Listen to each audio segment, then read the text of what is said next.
everyone, I'm Margarita Rychlitskaya. And I'm Anastasia Semashkant. And we would like to present our work, Old Cemetery in Grodno. In recent years, tourist tastes have been changing in an observable way. They not only want to know the experience of other people, but also looking for new and personal experiences. Decades ago, cemeteries used to be closed to public and opened only to relatives of the deceased or owners of tombs to enter. Today, cemeteries have become a serious tourist attraction. The city of Grodno is the most fascinating city in the world, and Old Cemetery in Grodno is even more fascinating and mysterious. Every city has its own place of remembrance. In Paris, there is Père Lachaise, Hollywood Forever in Los Angeles, Highgate Cemetery in London, Novodevichy in Moscow. There are not only places of Christian burial, but also part of our history and culture. Such a cemetery also exists in Grodno in Antonova Street. It's considered one of the largest and oldest cemeteries in Belarus. The history of the cemetery began around the end of the 18th century. It consists of two parts, Catholic and Orthodox. Catholic cemetery was officially opened in 1792.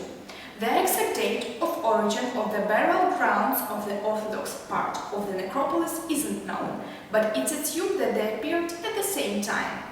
One of the main features of the old Orthodox cemetery is the mysterious column obelisks, which are located in the Orthodox part of the cemetery. Both parts of the ancient cemetery were the burial places of various famous people.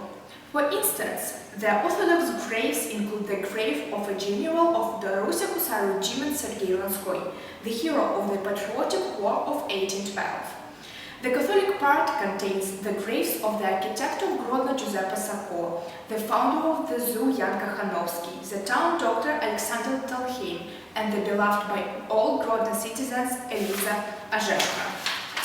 After visiting Kolodskoye Church, the old and new castles, and Sovetskaya Square, tourists make sure to stop at the cemetery for 20-30 minutes. The cemetery is one of the 10 most attractive places for tourists in Grodno.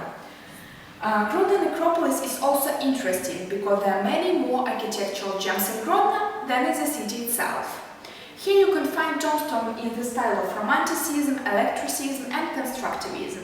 Monuments were ordered by wealthy local citizens from the most famous European masters, and they include Grodno masters. Master Borislav Shishkevich, who made gravestones from sandstone. Each of them is a work of art, and they also called stone gardens.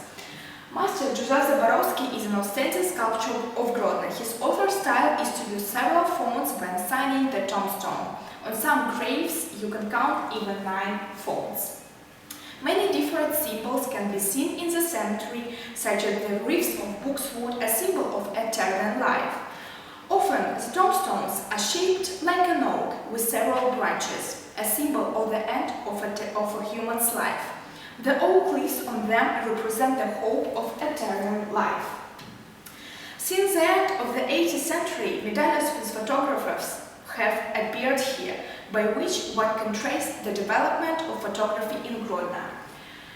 The issue of including the Grodno necropolis in the Republican list of historical and cultural heritage of Belarus is currently being considered. But for the time being, it remains open. Only 10 graves have received the status of historical and cultural heritage so far. At the moment we have designed our one-dimensional map and excursion Grodno Old Cemetery. It can be found on the website that we have created. The website contains the key information about Old Cemetery in Grodno. On the first page you can find basic information about the oldest cemetery in Belarus, its distinctive features, location and how to get there. On the second page, this information about cemetery tourism in general and about some famous cemeteries in the world. The first page contains a virtual map of the cemetery. Each point on the map has pictures and short text are attached. Each photo and video file can be opened in full size. You can zoom in to show the places where burned people of the city are burned.